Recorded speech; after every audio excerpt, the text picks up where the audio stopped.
Bienvenidos a Ajustando el Paso con Edna Guzmán, el programa donde la neurociencia, el coaching y el desarrollo personal se unen para ayudarte a crecer, reflexionar y transformar tu vida. Desde el Neuroscience and Wellness Institute y Hacienda Renacer de Lares, ofrecemos alternativas únicas para promover el bienestar y el crecimiento profesional de tu capital humano. Aquí encontrarás herramientas, estrategias y conversaciones que te inspirarán a caminar con propósito y claridad. Comencemos a ajustar el paso, porque recuerda que una buena transformación se logra un paso a la vez. Saludos mi gente, aquí esta que le habla es Edna Guzmán y gracias por estar con nosotros en este nuevo episodio de Ajustando el Paso desde la Hacienda Renacer, el Neuroscience Wellness Institute, pero esta vez, segundo día en Cataviva Morovis. Gracias Sixto, gracias Arlene por recibirnos en Morovis, otro pedacito de cielo, extensión de los míos en Lares. Y estamos acá porque quisimos movernos para entrevistar a unas personas maravillosas que acabamos de conocer en estos últimos días que nos inspiran y para hacer algo refrescante. Y en esta ocasión nos va a quiero que conozcan a Yesiel Martínez. Hola, Yesiel, gracias por estar conmigo. Saludos, Edna, gracias. De verdad que es un placer estar con ustedes. Claro que Eh, sí. Y Yesiel viene de nuestro pueblo vecino, San Sebastián. Ahora, Yesiel, un joven que tiene la edad de mi hijo, unos 28. 28 años. Y Yesiel tiene algo en peculiar que yo deseo que él nos narre. Yo no voy a hablar de su historia porque entonces me robo la bendición, el privilegio de que él nos narre. Yesiel es el luthier más joven de Puerto Rico. Luthier. Cuéntanos, Yesiel, ¿qué es eso de luthier y cómo tú entraste en este mundo? Bueno, un luthier es un artesano que se especializa en la confección de instrumentos de cuerdas. Eh, Hace 2 años fui reconocido por el Senado de Puerto Rico como el luthier profesional más joven. Quizás haya alguien más joven que yo, pero quizás no se dedica de tiempo completo. Y empecé en esto, al igual que muchos otros jóvenes, por necesidad en realidad. Cuando joven quería tener un buen instrumento, no tenía la capacidad de comprarlo. Y pues como decía mi papá, a falta de pan galleta, siempre tuve también un interés innato en la madera. Y con el paso del tiempo, pues fui interesándome también por la construcción de instrumentos. Mis padres me llevaron a conocer una serie de artesanos que fueron mis mentores y me ayudaron a dar los primeros pasos en este campo de la construcción de instrumentos. Y de ahí surgió algo muy orgánico. Mientras fui terminando de estudiar en la high, fui a la vez cogiendo clases de hacer instrumentos. Fue algo muy tú a tú con mi maestro. En Puerto Rico no existe una preparación académica para ser luthier. Eh, Hice un bachillerato en ciencia, empecé ciencias agrícolas en la Universidad de Puerto Rico, pero luego me mudé a historia, ciencias sociales. Y cuando terminé el bachillerato, simultáneamente estaba trabajando con mis instrumentos y cuando terminé el bachillerato me di cuenta de que, mira, yo puedo vivir de esto. Y al día de hoy todavía yo nunca he dado un solo día de clase en una escuela. Siempre he vivido, mi vida adulta hasta ahora ha sido completa dedicada a hacer instrumentos. Ahora, para tú enamorarte de los instrumentos, quiero que te remonte, que me ayudes a mí y a la audiencia a conocer cuándo descubriste esa pasión por el de los instrumentos, la música, pero la parte artesanal. Mira, desde niño, como te dije, siempre tuve un interés nato por la madera. Recuerdo que siempre le estaba robando los cuchillos de la cocina a mi mamá para tallar pedacitos de madera que encontraba por el patio. Y cuando me llama la atención la música, me di cuenta que eran dos campos que se coinciden en la forma del instrumento, porque el instrumento es hecho de madera. Cuando me regalan mi primer cuatro, ese primer instrumento tenía una serie de deficiencias, se me estaba rompiendo, etcétera. Y yo dije, oye, esto lo podemos arreglar. Y ahí fue que me di cuenta que me llamaban poderosamente la atención. Y es ahí que, sin saberlo en aquel momento, dicté el rumbo del resto de mi vida. Claro, pero hay una parte que me resulta fascinante, que no es lo mismo crearlo. La parte creativa del diseño, el trabajo con la madera, eso es una destreza, un talento peculiar, ¿no? Sí. Pero además de trabajar con madera, porque no todo el que trabaja con madera tiene el don del arte de tocar y crear música. Son dos talentos diferentes. ¿Cuándo es que tú descubres que puedes tocar y cuál es el instrumento que tocas? Mira, desde niño me había puesto en clases de guitarra. Ya tenía un cierto interés por el instrumento, por la música en general, pero no fue hasta que me regalan ese primer cuatro, me lo regalaron a los 15 años, que yo me di cuenta que me llama mucho la atención y empecé a tocar de manera básicamente autodidacta. Yo no tenía un maestro, en aquel momento mis padres no podían pagar una academia musical. Mi mamá me regaló un librito, me regalaron el 4 y poquito a poco fui aprendiendo a tocar viendo videos de YouTube. Y grata fue mi sorpresa que los videos que yo veía cuando yo tenía 16, 17 años, yo a veces veía a ese caballero que está ahí cantando y acompañado de deportistas como Cristian Nieves, como José Eduardo.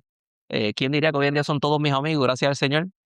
Así que fue algo que surgió de manera muy espontánea. No te puedo decir que hubo un momento exacto, fue algo que fue naciendo, Fue gradualmente. sí, gradualmente. Siempre lo describo como un proceso muy orgánico.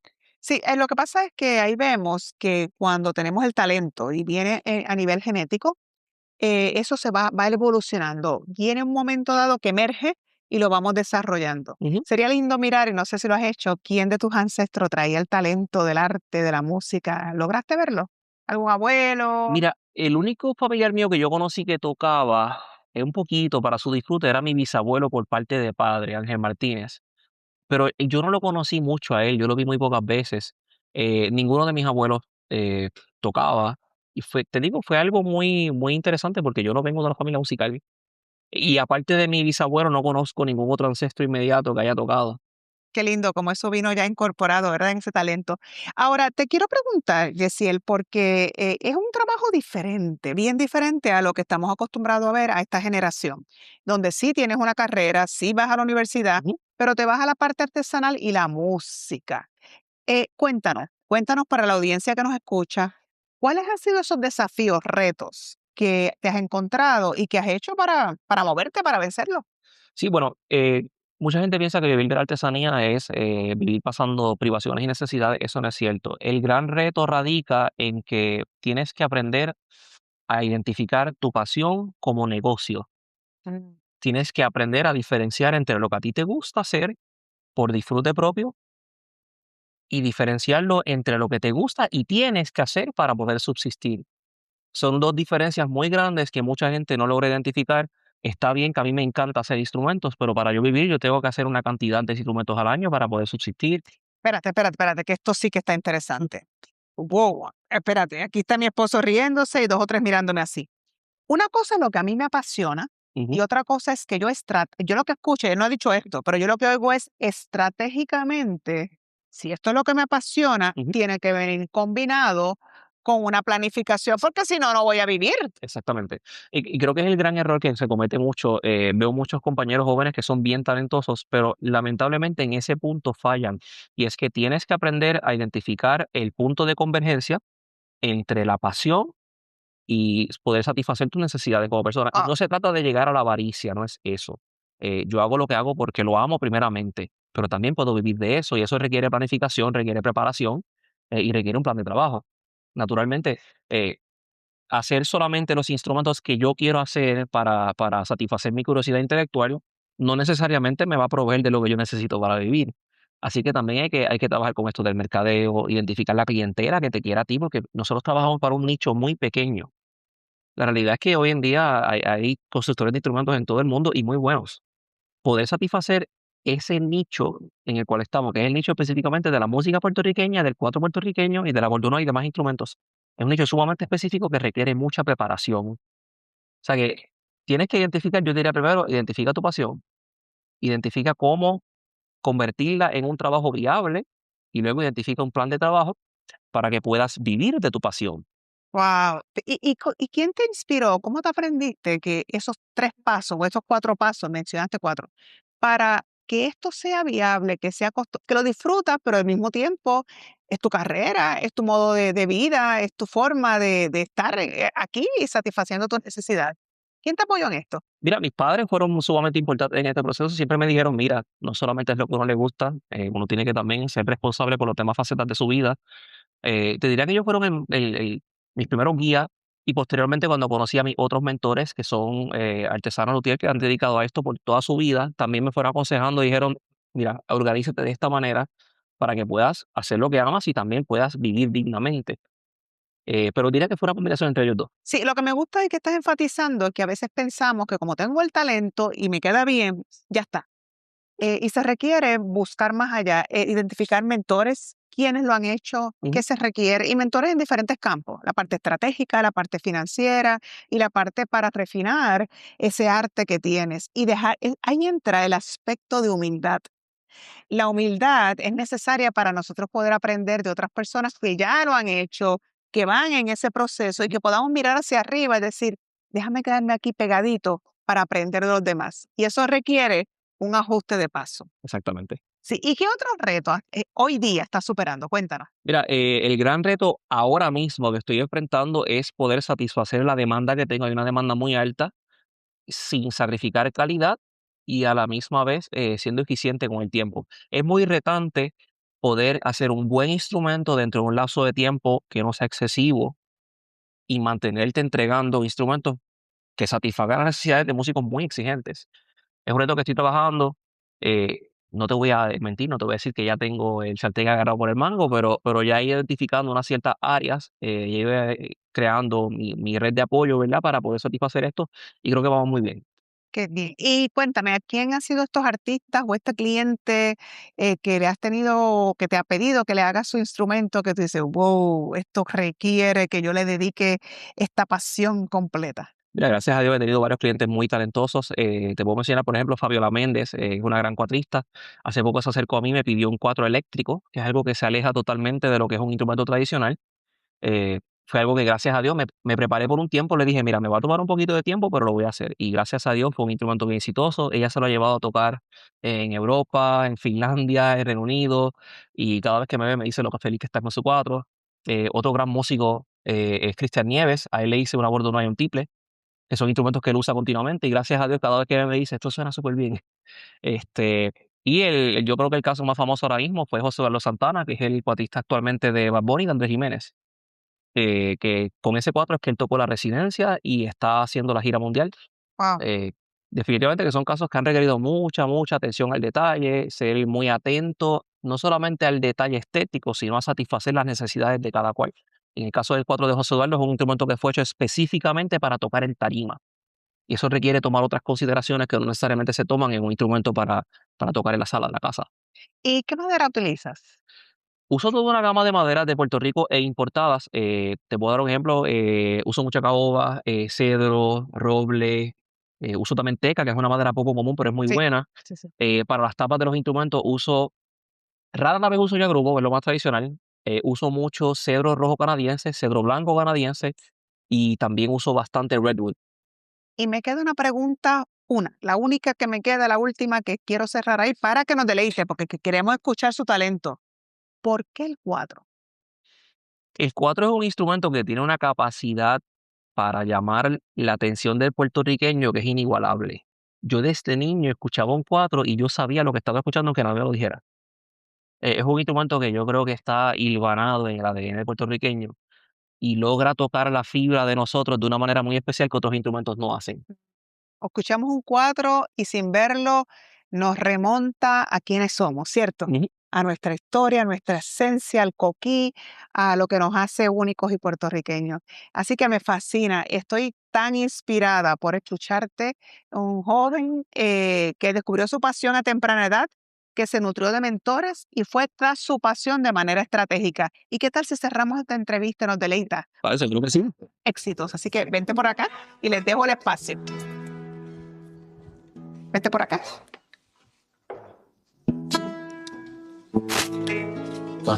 ¿Le voy a poner el micrófono ahí? El de estos.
Bueno, pues bravo, bravo y gracias, gracias. Gracias. Gracias por deleitarnos con esta hermosa tradición y llevarnos nuestras raíces. Así que regresamos en breve con otra entrevista acá desde Ajustando el Paso en Cataviva y estoy más que agradecida y bendecida por este privilegio de conocerlo. Neuroscience and Wellness Institute te ofrece una variedad de alternativas para promover el bienestar y crecimiento profesional de tu capital humano. Utilizamos herramientas de neurociencia para que el participante pueda expandir en su inteligencia emocional, apoderamiento personal y balance de vida-trabajo. Nuestros servicios incluyen eventos grupales y sesiones de coaching individual que estimulan la introspección para lograr transformaciones profundas. Nos especializamos en las siguientes áreas: estrategia de negocio, capital humano, soluciones tácticas, bienestar del empleado. Conócenos visitando nuestra página web.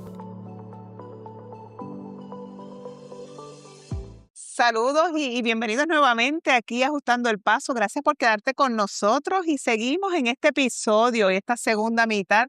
Vamos a estar entrevistando a otro gran talento puertorriqueño, Jovino González, y está conmigo para hablarnos de su historia, de su legado y cómo ha puesto a Puerto Rico en alto con algo maravilloso que si me pongo a hablar de él, le robo el encanto. Jovino, cuéntame quién es Jovino y qué hace.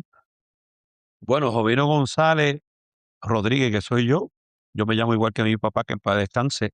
Es un puertorriqueño que nació en Estados Unidos, se crió en Seattle, vive en Puerto Rico y duerme en Corozal. Ah, bueno, en varios pueblos. Bueno, no, pero hoy duermo en Seattle, en mi pueblo natal. ¿A qué te dedicas, Jovino? Bueno, si te digo que yo estudié, me gradué de ingeniería eléctrica, nunca ejercí, nunca ejercí como ingeniero, ni nunca tomé reválida porque cuando me gradué, pues ya tenía un trabajo, me gradué después de adulto. Empecé en el colegio Mayagüey, después de viejo, pues terminé. Y ahora trabajo en un instituto que es un programa que lo avala en el Departamento de la Vivienda y doy unos servicios a los residenciales públicos. Qué bien. Brego con la gente marginada en la población y una gente muy especial, sí. Sí, que te dedicas al servicio. Sí, sí. Y es diferente a la ingeniería. Ahora, hay un talento aquí que es el que quiero resaltar. Jovino, este tiene un talento que ha llevado a Puerto Rico en alto. ¿Cuál es ese talento? Bueno, yo desde niño, yo me acuerdo cuando yo era niño, en la escuela en Ciales, estaba ahí un director de la escuela que se llamaba Mr. Villafañe, William Villafañe, y siempre todos los viernes yo iba con una guitarra. Yo de presentado me ponía a cantar. Y yo cantaba las canciones del Gallito de Manatí. Y entonces, pues de esa inquietud, y entonces escuchaba a mi papá parrandeando. Mi papá era el trovador del barrio, todo el mundo lo buscaba porque él cantaba. Y yo era un niño, 9, 10 años, y precisamente de esa edad bien pequeña, pues nació ese amor por el arte de lo que yo hago hoy, y quise aprender a tocar guitarra, y a los 10 años, eso fue en el 1976, cuando yo tenía 9 años, los Reyes me regalaron mi primera guitarra, que todavía la conservo. Y de ahí para acá, pues aprendí a tocar, como bien dijo Yesiel, autodidacta, sin ningún maestro. Y a los 17 años, mientras yo acompañaba a mi papá cantando, porque yo me aprendí los aguinaldos que mi papá sabía cantar. Yo lo escuchaba a él y, y me lo aprendí. Entonces estaba en una barranca y canté los aguinaldos que me sabía de memoria, y de momento salí improvisando como 5 o 6 aguinaldos sin saber lo que yo no sabía lo que significaba improvisar. Yo no sabía lo que era décima, no sabía nada.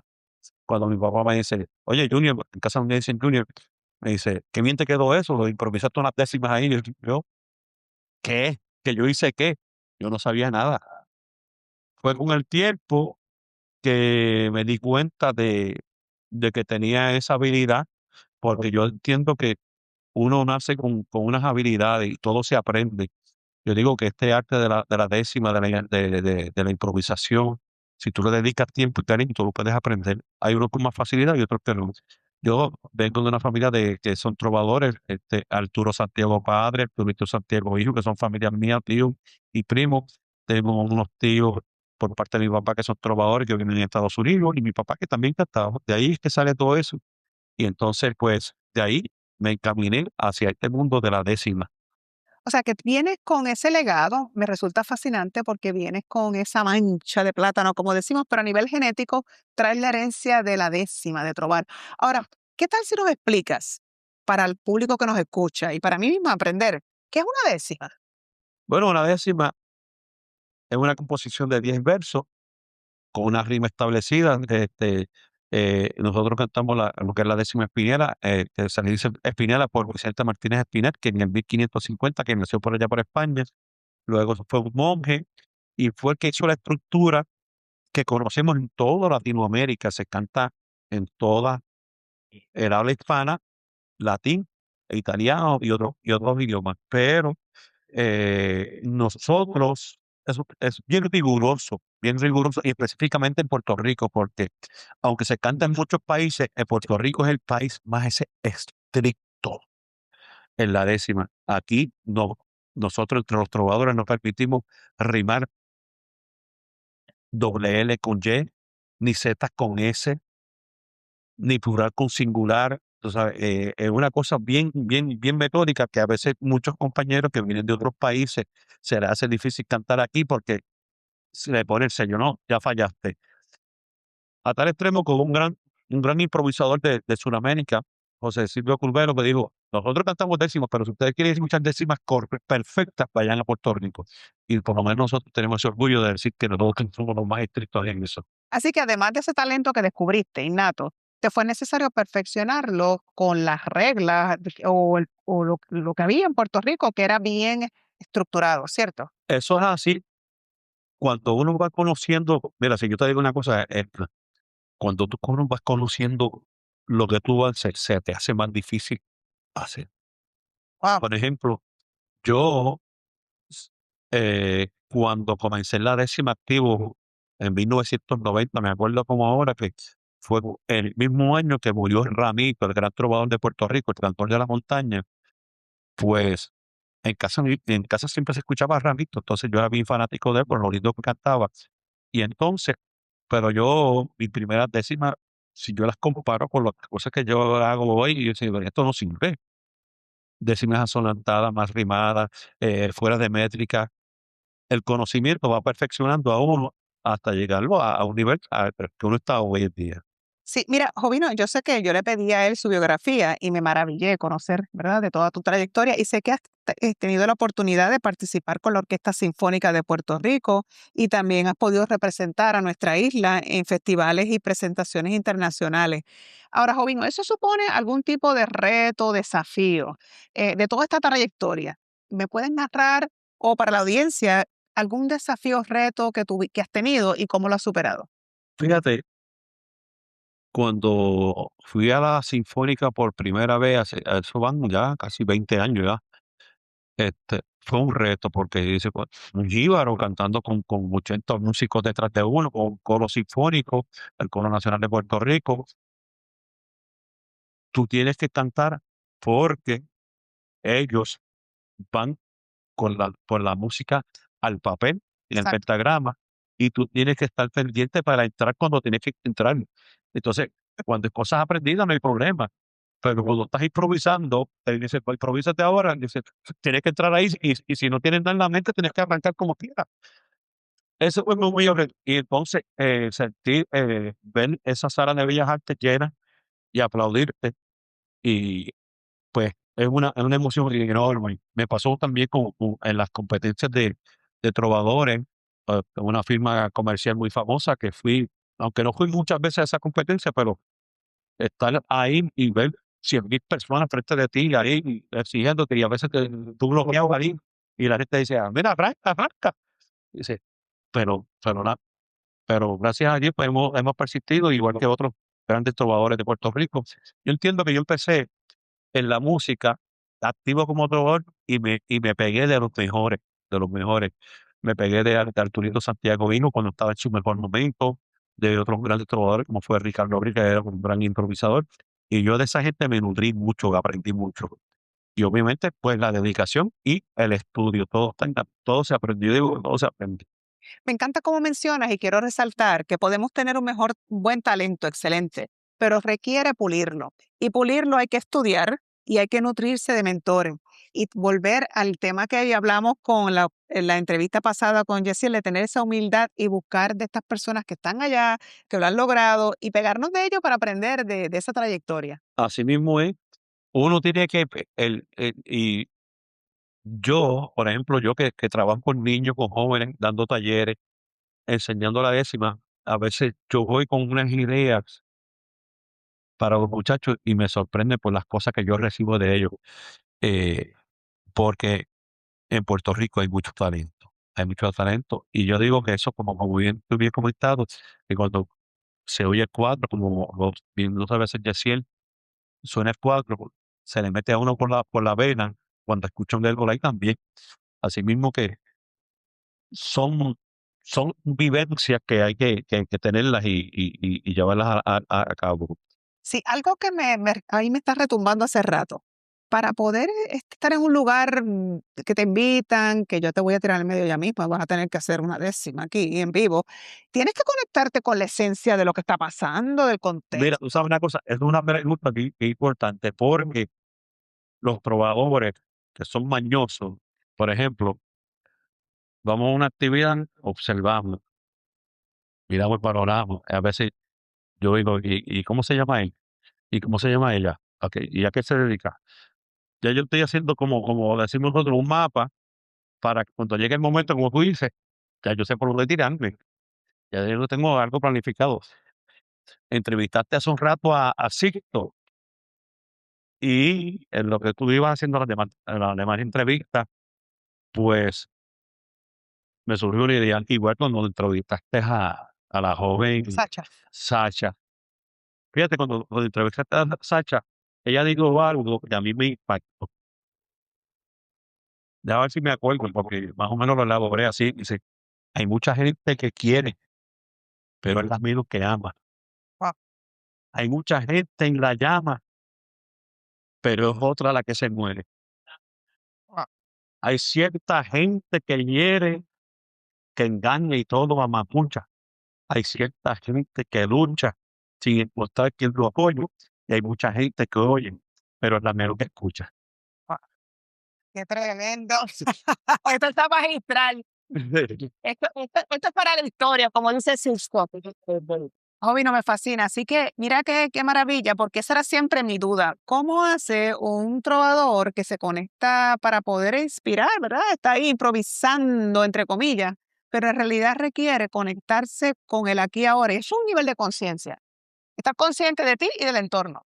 Sí, hay que estar como dice, en los 2 mundos, conectados, pero yo entiendo que en Puerto Rico hay muchos trovadores muy buenos, y hacen este trabajo con la mayor dedicación y con el mayor amor al arte, pero tiene que estar conectado a la realidad de lo que está acá pasando. Lo que pasa es que mucha gente en Puerto Rico, nosotros pasamos por los filtros de las competencias, como bien había comentado tu esposo, el filtro del café pasa el líquido, pero la borra se queda. Y así pasa con la décima también. Nosotros nos sometimos a muchas competencias de trovadores, pero casi siempre sobresalían los que se dedicaban, Claro, los que estudiaban la décima.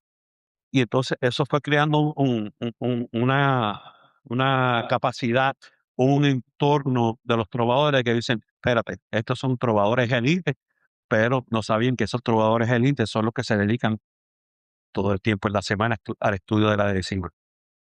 ¿Por qué razón? No solamente hay que leer décimas, ni libros, ni la poesía de Llorén, ni la de Virgilio Dávila, hay que leer de todo, todas las cosas que pasan, porque puede ser que en una competencia o puede ser en cualquier escenario que digan: "Mira, porque tú no cantas por el conflicto de Irán ahora, o de lo que pasó en Vieques, o lo que pasó aquí, o lo que pasó allá". Tú tienes que estar al día con todo, conectado. conectado todo el momento, para, como irle ajustando el paso, como dice Hernán, con lo que está pasando en la vida cotidiana. Jovino, me encanta. Y se nos está acabando el tiempo, pero quiero dedicarte unos segunditos para cerrar. ¿Qué tal si nos deleitas con una décima, aunque no tengamos la guitarra? Bueno, si viene la guitarra, pues Bueno, vamos, yo le digo acá a mi editor que me dé 2 minutos más, pero vamos con la guitarra y una décima cortita para despedirnos de Ajustando el Paso, cerrando esta poderosa tarde acá en Cataviva de... vamos a ver. Vamos a ver. Tu esposo se llama Isaías. Isaías Cortés. Sí.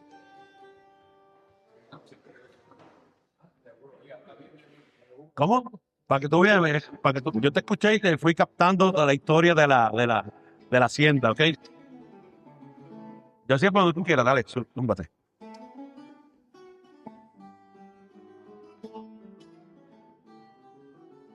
Oye a Isaías Cortés. Oye a Isaías Cortés.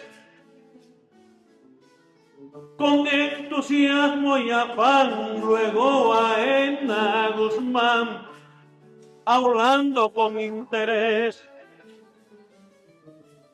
Con Sixto Ortiz a la vez, analizando el ocaso,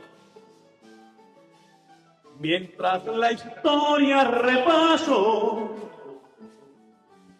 En esta noche mulata lo he disfrutado en la Cataviva, Ajustando el Paso.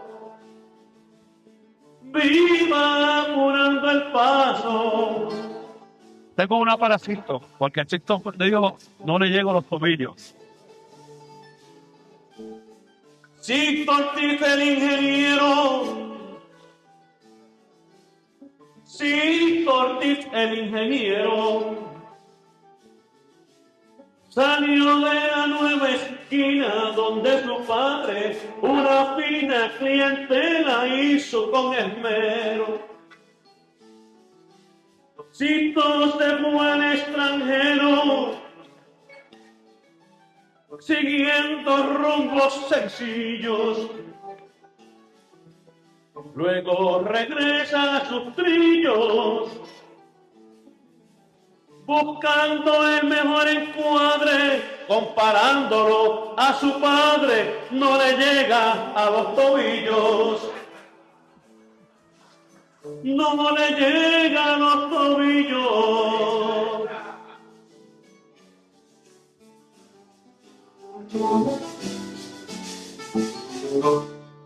Qué maravilla, damos gracias por esta noche maravillosa, esta tarde. Gracias, Jovino. Gracias a ustedes. Y regresen y quédense con nosotros para los próximos episodios de Ajustando el Paso, conociendo a gente maravillosa que nos inspira a movernos en el contexto y hacer la mejor versión de nosotros mismos. Así mismo es.